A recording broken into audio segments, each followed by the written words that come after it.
Hello everyone, कैसे हो आप लोग। आशा करते हो आप लोग बहुत ही ज़्यादा अच्छे होंगे।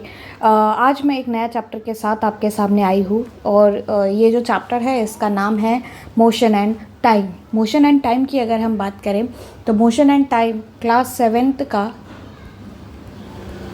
9th चैप्टर है। ठीक है, चैप्टर नंबर 9। ठीक है, ये अपडेटेड सिलेबस के हिसाब से है। चैप्टर नंबर 9 है क्लास 7th का। तो बच्चों आपको यहाँ पर जो है वो नोट्स मिल जाएंगे। आप जो है वो नोट्स बनाते चलिएगा। ये आपके एग्ज़ाम के पॉइंट ऑफ व्यू से बहुत ही ज़्यादा एसेंशियल होगा। ठीक है, तो ये बहुत ही ज़्यादा आपको हेल्प भी करेगा एग्ज़ाम के पॉइंट ऑफ व्यू से। ट्राई करेंगे कम से कम 15-20 मिनट में ये चैप्टर जो है वो क्लोज़ करने के लिए। बहुत ही ईजी चैप्टर है, आसानी से आपका जो कॉन्सेप्ट है वो क्रिस्टल क्लियर करने की मैं कोशिश करूँगी। फिर भी अगर आप लोगों को कुछ डाउट है तो प्लीज़ आप लोग कमेंट सेक्शन में वो जो डाउट है वो आप डालिए, मैं आपको रिवर्ट बैक ज़रूर दूँगी। ठीक है, चलिए शुरू करते हैं विदाउट टाइम वेस्ट किए हुए। तो व्हाट इज़ मोशन। मोशन की अगर हम बात करें तो अगर कोई ऑब्जेक्ट है और वो अगर अपना पोजीशन चेंज कर रहा है विथ रिस्पेक्ट टू टाइम, तब हम उसे मोशन कहेंगे। ठीक है, सपोज़ कि ये एक पर्सन है।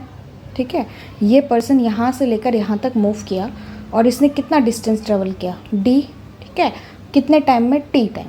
ठीक है, तो ये जो ऑब्जेक्ट है जब वो यहाँ से यहाँ तक जाएगा, ठीक है, यहाँ तक जाएगा तो इसे जो है वो हम क्या कहेंगे, मोशन कहेंगे। ठीक है, उसके बाद आता है टाइप ऑफ मोशन। तो टाइप ऑफ मोशन की अगर हम बात करें तो linear motion, circular motion, curvilinear motion. ठीक है, तो स्ट्रेट लाइन और लीनियर मोशन, इसी को हम लोग रेक्टिलीनियर भी कहते हैं,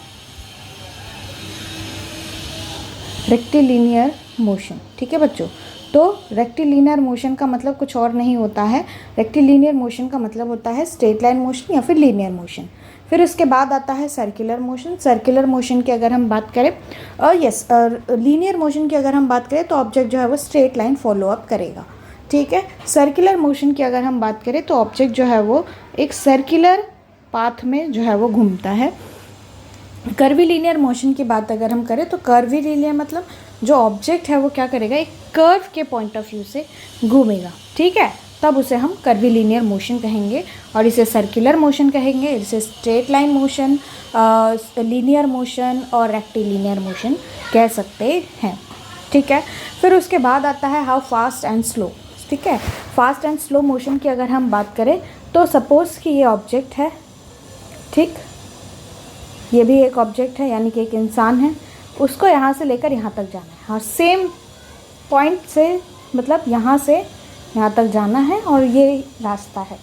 ठीक है, तो ये जो था उसने क्या किया, 2 मिनट में कवर कर लिया। ठीक, और इसको जो है वो कितना लगा, 1 मिनट लगा। ठीक है, तो फिर हम इधर से क्या बता सकते हैं कि एक ऑब्जेक्ट ये है, ऑब्जेक्ट नंबर 2 है, इसको 2 मिनट लगे और इसको 1 मिनट लगे, तो जिसको लेस टाइम लगेगा वो क्या होगा, फास्टर मूविंग होगा। यस, फास्ट मोशन कहलाएगा। ठीक है, और जिसको ज़्यादा टाइम लगेगा वो स्लो मोशन कहलाएगा। ठीक है, इतना समझ में आ गया। तो वही उसका डेफिनेशन यहाँ पे दिया गया है। If one object cover the particular distance, अगर कोई ऑब्जेक्ट है वो पर्टिकुलर डिस्टेंस ट्रैवल कर रहा है, कम टाइम में ट्रैवल कर रहा है, और दूसरा ऑब्जेक्ट जो है वही सेम डिस्टेंस को ट्रैवल करने के लिए ज़्यादा टाइम ले रहा है, तब हम उसे क्या कहेंगे, स्लो कहेंगे। और जो फर्स्ट ऑब्जेक्ट था जो कम टाइम ले रहा था उसे हम लोग क्या कहेंगे, फास्टर ऑब्जेक्ट कहेंगे। ठीक है बच्चों, फिर उसके बाद आता है the speed of the object. Speed of an object के लिए अगर हम बात करें तो distance travel by an object in a unit time is called as speed. ठीक है, कि अगर सपोज कि ये तुम्हारा डेफिनेशन है। ठीक है, अगर आपसे डेफिनेशन पूछा जाए, ठीक है, अगर आपसे डेफिनेशन पूछा जाए, क्या बोला जाए, डिफाइन स्पीड। ठीक, डिफाइन स्पीड करने के लिए क्या बोला जाए, स्पीड को डिफाइन करिए, तो आप कैसे बोलोगे, the distance travel by an object in a unit time is called as speed. ठीक है, एक ऑब्जेक्ट है, उसने डिस्टेंस ट्रेवल किया है यहाँ से लेकर यहाँ तक, और वो है और कितने टाइम में, t टाइम में, तब हम उसे स्पीड कहेंगे। तो speed is equals to distance upon time. ये आपका फॉर्मूला आ गया। ठीक है, ये मैंने थंबनेल पे भी लगाया था, तो वहाँ से भी आपको ये आइडिया आ जाएगा। ठीक है, तो speed is equals to what, distance upon time. ठीक, फिर उसके बाद आता है type of speed. Type of speed की अगर हम बात करें तो uniform speed, non uniform speed and average speed. ठीक है, तो यूनिफॉर्म स्पीड को हम लोग स्ट्रेट लाइन मोशन भी कह सकते हैं। ठीक है, कि ऑब्जेक्ट एक है, ठीक है, एक इंसान है, उसने क्या किया, यहाँ से लेकर यहाँ तक स्ट्रेट लाइन में ट्रैवल किया। सपोज़ कि यहाँ से लेकर यहाँ तक जाने के लिए 2 आवर्स लगते हैं, ठीक है, और इस ऑब्जेक्ट ने 2 आवर्स में ही ये डिस्टेंस जो है उसने वो ट्रैवल कर लिया, तब हम उसे क्या कहेंगे, यूनिफॉर्म स्पीड कहेंगे। ठीक है, जैसे when an object travel with a fixed distance same time gaps is said to have uniform speed. मतलब एक ऑब्जेक्ट जो है सेम डिस्टेंस, ये भी पर्सन जो है वो यहाँ से लेकर यहाँ तक डिस्टेंस ट्रैवल करेगा 2 आवर्स में, और तीसरा पर्सन भी जो है वो यहाँ से लेकर यहाँ तक डिस्टेंस ट्रैवल करेगा 2 आवर्स में, तब हम इसे क्या कहेंगे, यूनिफॉर्म स्पीड कहेंगे। ठीक है, क्या कहेंगे, यूनिफॉर्म स्पीड कहेंगे। ठीक, फिर उसके बाद आता है नॉन यूनिफॉर्म स्पीड। तो नॉन यूनिफॉर्म स्पीड में ये ऑब्जेक्ट था, ठीक है, एक और ऑब्जेक्ट, एक और इंसान, ठीक है, और यहाँ से लेकर यहाँ तक जाना था, कितने टाइम में, 2 आवर्स में। ठीक, लेकिन इसने कितना लिया, इसने ले लिया 1.5 आवर्स, ठीक, और इसने कितना ले लिया, 4 आवर्स। तो इस कंडीशन में हम क्या कहेंगे, ये नॉन यूनिफॉर्म मोशन है। When an object cover different distance at the different time gap, ठीक है, दो मतलब जो ऑब्जेक्ट है वो डिफरेंट डिस्टेंस ट्रैवल कर रहा है डिफरेंट टाइम गैप में, तब हम उसे नॉन यूनिफॉर्म स्पीड कहते हैं। फिर उसके बाद एवरेज स्पीड क्या आती है। एवरेज स्पीड का मतलब होता है total distance upon total time. तो आप यहाँ पर फॉर्मूला लिख लीजिएगा, average speed is equals to total distance upon total time. ठीक है, क्या होगा, total distance upon total time, कि कितना डिस्टेंस उसने लिया और कितना टाइम उसने लिया, तो उसे हम लोग एवरेज डिस्टेंस कहेंगे। इसका डेफिनेशन है यहाँ पे, the total distance travel by an object divided by the total time taken by an object is known as average speed. तो हम उसे क्या कहेंगे, एवरेज स्पीड कहेंगे। ठीक, यहाँ पर फॉर्मूला आ जाता है, speed is equals to distance upon time. अगर हमें डिस्टेंस निकालना है, ठीक है, अगर मैं आपको बताऊँ तो speed is equals to distance upon time. ठीक है, ये स्पीड का। ठीक, अगर मुझे डिस्टेंस निकालना हो तो मैं इसको क्या करूँगी, ये जो टी है मेरा वो मैं इस साइड लेके चली जाऊँगी। ठीक है, तो ये हो जाएगा s into t is equals to distance. ठीक है, तो यहाँ से मेरा डिस्टेंस आ गया, यहाँ से मेरा स्पीड आ गया। वही अगर मुझे टाइम चाहिए तो डिस्टेंस अपॉन स्पीड। अगर मैं बताऊँ आपको कि कहाँ से आता है, तो ये आता है, देखिए अभी मुझे क्या चाहिए, टाइम चाहिए। ठीक है, तो speed is equals to distance upon time. Distance निकालना था हमें, ये चाहिए था, तो हमने क्या किया, टी को इस साइड शिफ्ट किया, वो क्या हो गया, मल्टीप्लाई हो गया। ठीक है, अब मुझे क्या चाहिए, टाइम चाहिए, तो मैं क्या लिखूँगी, पहले तो speed is equals to distance upon time. अब मुझे क्या चाहिए था, टाइम चाहिए था, तो मैं इसको यहाँ लेके जाऊँगी और इसको यहाँ लेकर आऊँगी, तो ये डिस्प्लेस हो गया, यानी कि t is equals to distance upon speed. ठीक है, तो ये मेरा टाइम बता देगा। एवरेज स्पीड का वैल्यू मैंने यहाँ पर आपको दिया है, total distance upon total time. ठीक है, तो यहाँ पर आपको ये मिल जाएगा। ठीक, उसके बाद आता है मेजरिंग टाइम। तो टाइम को मेजर करने के लिए सबसे पहले के ज़माने की अगर हम बात करें, तो पहले के ज़माने में हम मेनली जो मेट्रोलॉजिकल चीज़ें हैं उससे हम पता लगाते थे कि टाइम क्या होगा। जैसे मॉर्निंग होती थी तो राइज ऑफ सन, ठीक है, मॉर्निंग मतलब राइज ऑफ सन, तो राइजिंग ऑफ सन। ठीक है, डे और नाइट की अगर हम बात करें तो ये सनराइज और सनसेट के बीच की बात है। वही अगर हम मंथ की बात करें तो ये टू न्यू मून डे यानी कि एक न्यू मून डे और फिर दूसरा न्यू मून डे जब आएगा तब वो पूरा मंथ जो है वो बनाकर देगा। ठीक है, तो वो हो जाएगा न्यू मून डे। फिर उसके बाद अगर हम ईयर की बात करें तो जब हमारा अर्थ पूरा एक रोटेशन कंप्लीट करता है सन के अराउंड, मान लो कि ये सन है, ठीक है, और हमारा अर्थ जो है ये पूरा चक्कर लगाएगा यहाँ से लेकर यहाँ तक, तो उसको लगेंगे 365 डे 4 आवर। ठीक है, नॉट 4 आवर, 0.6 आवर। ठीक है, इतना टाइम लगेगा, तो ये फिर पूरा हो गया क्या, 1 ईयर।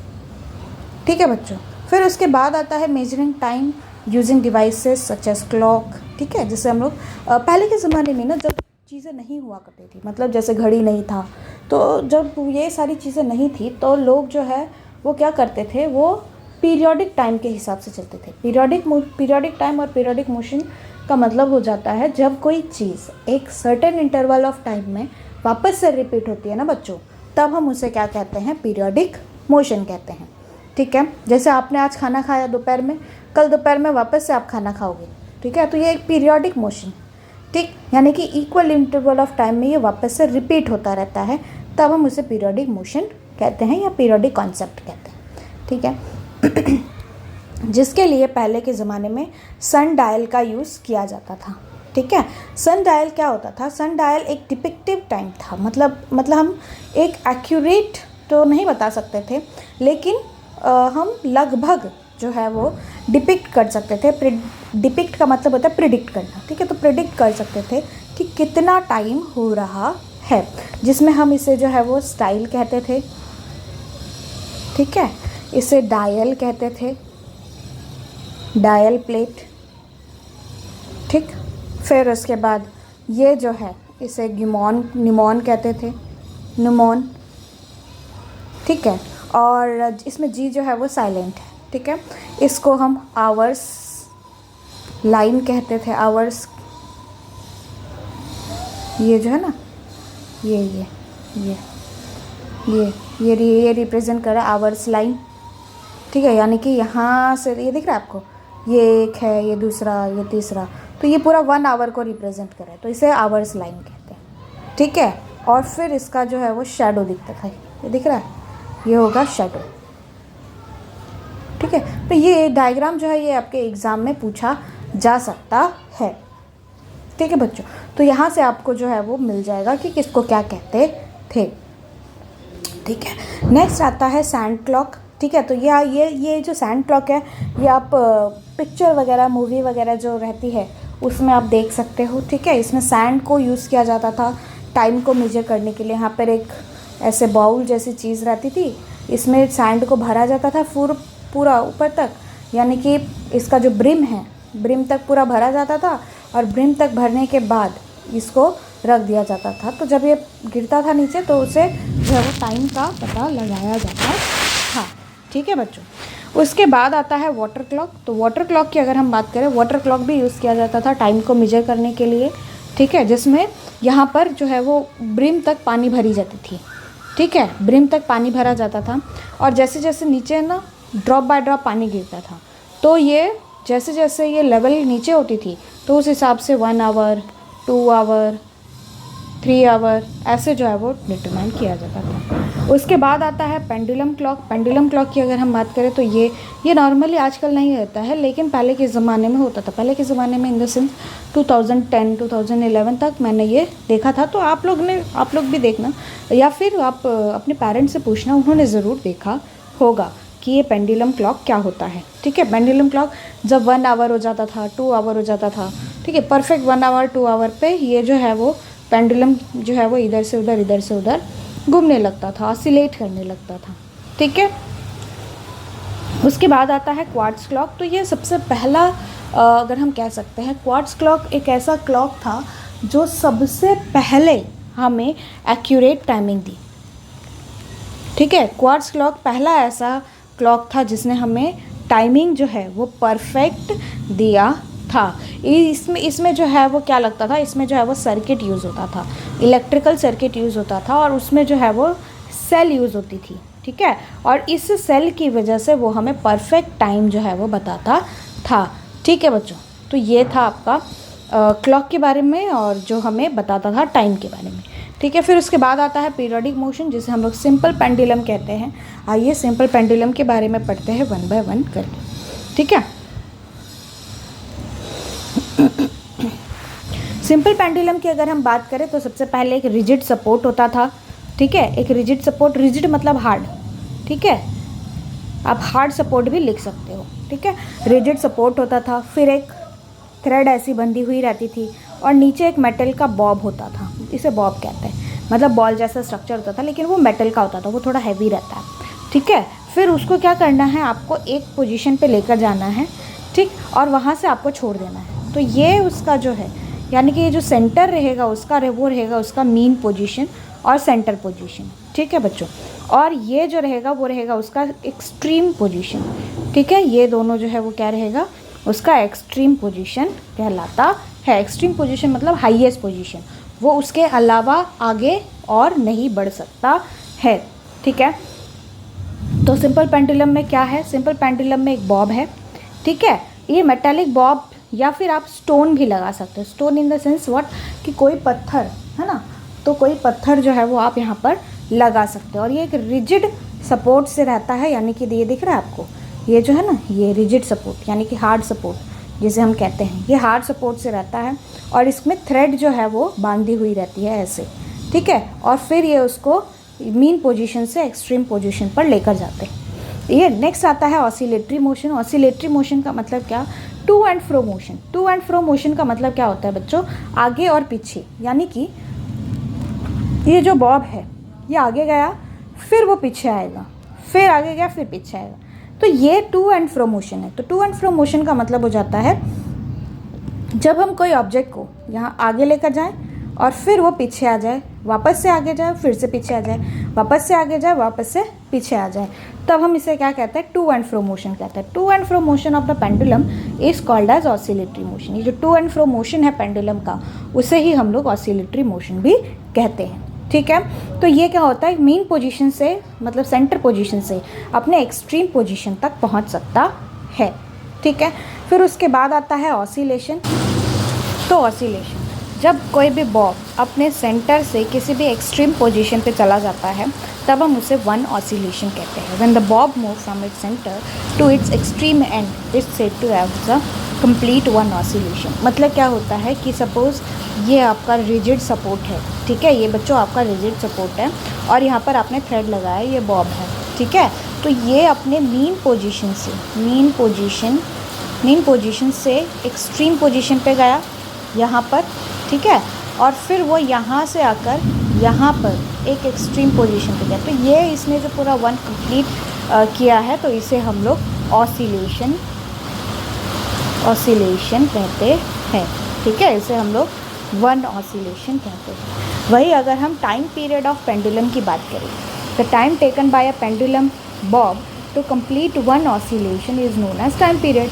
और टाइम पीरियड क्या होता है, टाइम पीरियड का मतलब हो जाता है कि अगर पेंडुलम एक ऑसिलेशन कंप्लीट करने में जितना टाइम लेता है, ठीक है, तो उसे हम लोग टाइम पीरियड कहते हैं, ठीक। क्या समझ में आ गया कि एक ऑसिलेशन यहाँ से यहाँ, यहाँ से यहाँ, यहाँ से यहाँ, यहाँ से यहाँ, तो ये कंप्लीट करने में, ठीक है, मतलब बच्चों देखो ध्यान से समझना इस चीज़ को, ये बहुत ज़्यादा इम्पॉर्टेंट है। तो अगर मैं आपको बताऊँ तो यहाँ पर आ जाओ,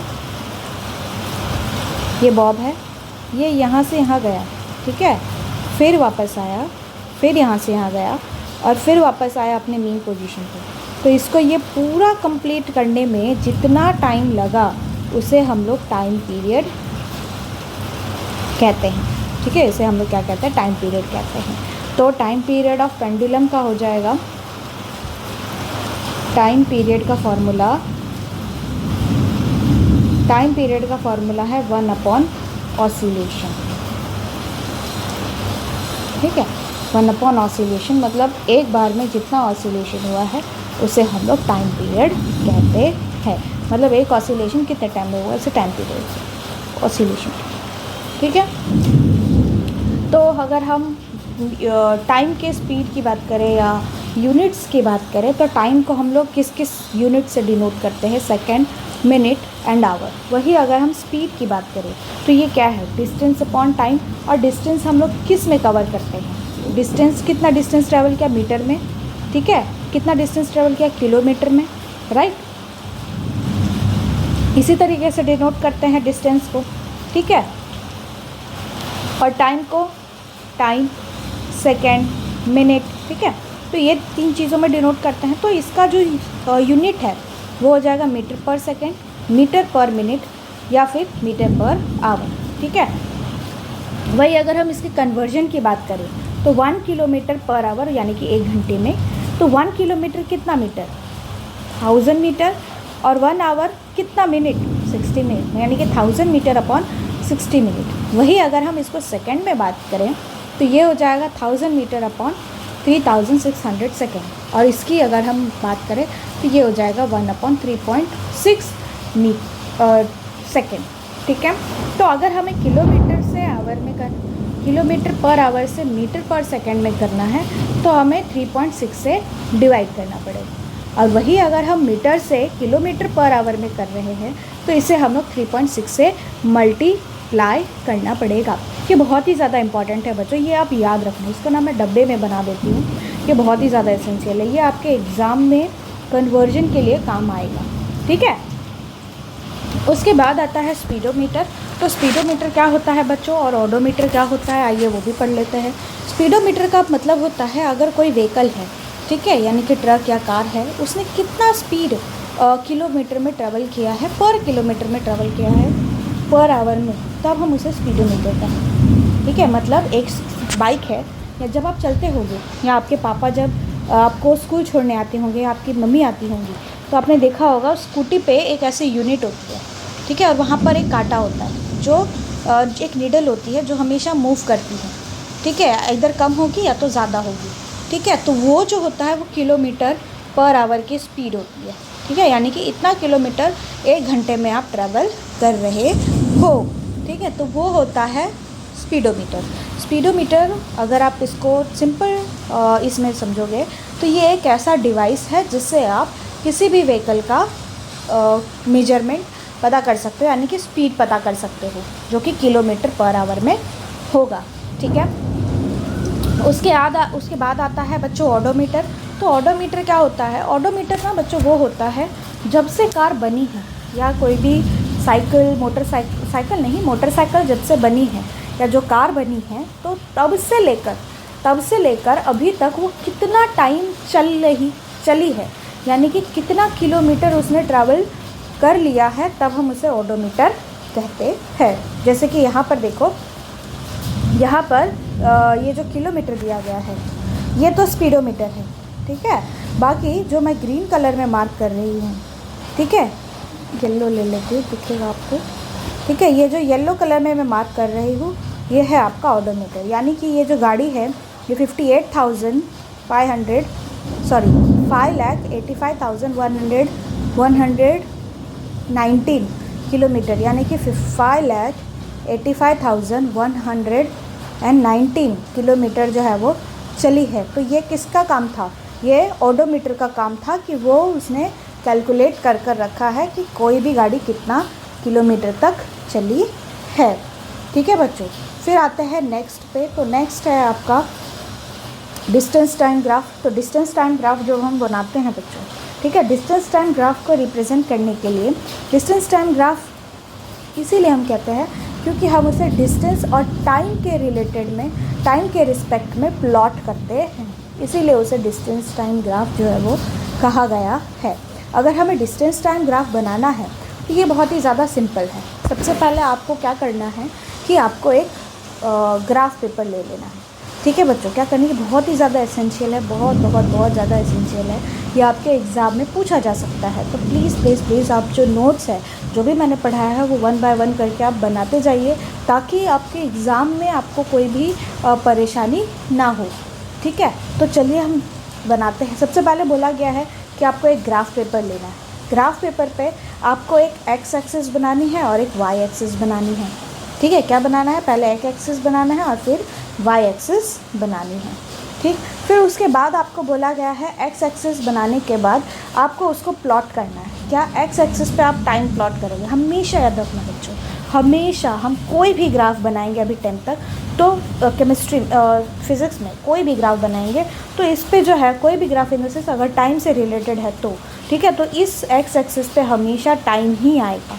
ठीक है, क्या आएगा, एक्स एक्सिस पे हमेशा टाइम ही आएगा, और वाई एक्सिस पे हमेशा डिस्टेंस, वेलोसिटी टाइम ग्राफ है तो वेलोसिटी आएगी, एक्सेलरेशन टाइम ग्राफ है तो एक्सेलरेशन, तो यहाँ पर जो है वो डिस्टेंस आएगा। ठीक है, फिर आपको मार्क करना है कि 1 सेंटीमीटर आपने कितना लिया है, स्केल, जिसे हम लोग क्या कहते हैं, स्केल कहते हैं। तो 1 सेंटीमीटर आपने कितना लिया है, यानी कि 5 आवर 2 आवर, 1 आवर, और फिर एक्स एक्सिस पहले आप ऐसे लिखोगे। इसको स्केल कैसे लिखते हैं मैं आपको प्रॉपर वे बताती हूँ, ठीक है। सबसे पहले आप लिखोगे स्केल ऑन एक्स एक्सिस, ठीक है। तो एक्स एक्सिस पे आप क्या बनाओगे, 1 सेंटीमीटर इज इक्वल्स टू, यानी कि यहाँ से लेकर यहाँ तक ये जो 1 सेंटीमीटर है वो आपने कितना लिया है, 1 मिनट में, ठीक है। टाइम लिया है ना, लेकिन किस में लिया है, मिनट में, तो ये 1 मिनट, ठीक है। ऑन वाई एक्सिस पे आपने क्या लिया है, वाई एक्सिस पे आपने क्या लिया है, 1 centimetre is equals to 1 kilometre, ठीक है। 1 centimetre is equals to 1 kilometre, ठीक है बच्चों। तो ये होता है प्रॉपर वे एक स्केल लिखने का, ठीक है। तो ये आप चूज़ करोगे सबसे पहले कि स्केल क्या होगा।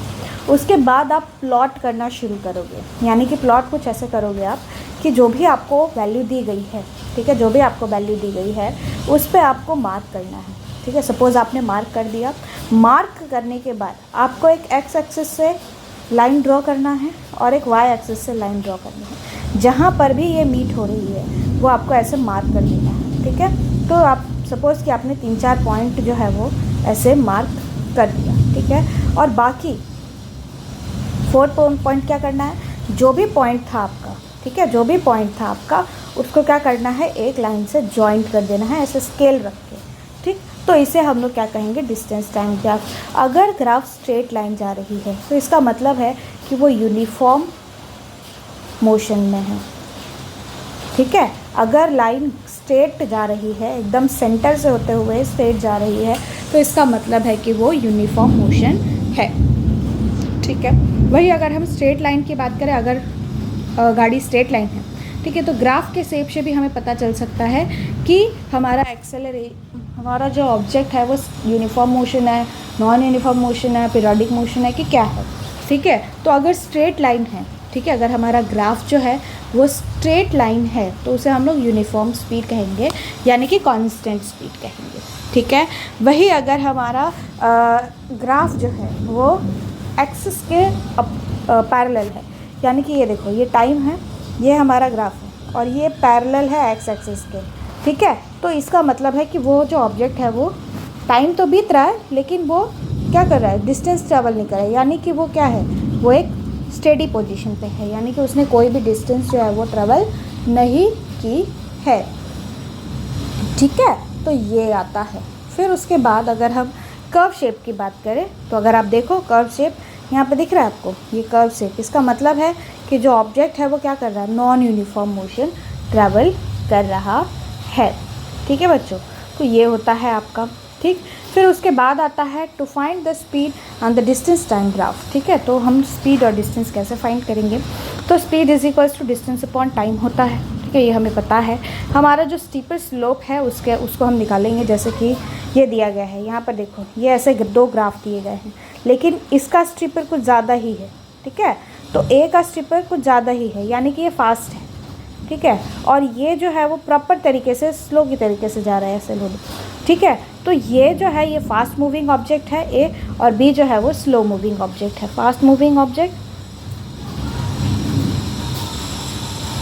और ये है जो है वो स्लो मूविंग ऑब्जेक्ट कहलाती है, ठीक है बच्चों।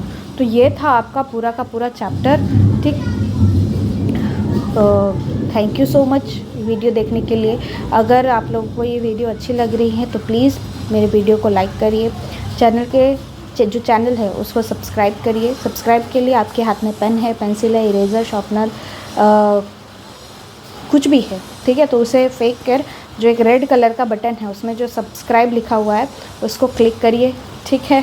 और यस, वेरी इंपॉर्टेंट चीज़ कि शेयर करना मत भूलिएगा। अगर आपके दोस्तों को ये नीड है तो प्लीज़ शेयर करिए, ताकि वो भी नोट्स बनाकर वो भी एग्ज़ाम में अच्छे मार्क्स से पास हो सके, ठीक है बच्चों। तब तक के लिए थैंक यू सो मच ये वीडियो देखने के लिए। अगर आप लोग के पास कोई भी क्वेरी है इस टॉपिक से रिलेटेड, आई होप कि ये चैप्टर से आपको क्रिस्टल क्लियर हो गया होगा, क्योंकि ये नोट्स जो है वो बहुत एसेंशियल है आपके एग्ज़ाम के पॉइंट ऑफ व्यू से। तो आप ये नोट्स जो है वो रेफ़र कर सकते हैं अपने एग्ज़ाम के लिए। कुछ भी अगर आपको डाउट है तो वो आप कमेंट सेक्शन में पुट करिए, विल शॉर्टली रिप्लाई यू, ठीक है। तब तक के लिए थैंक यू सो मच।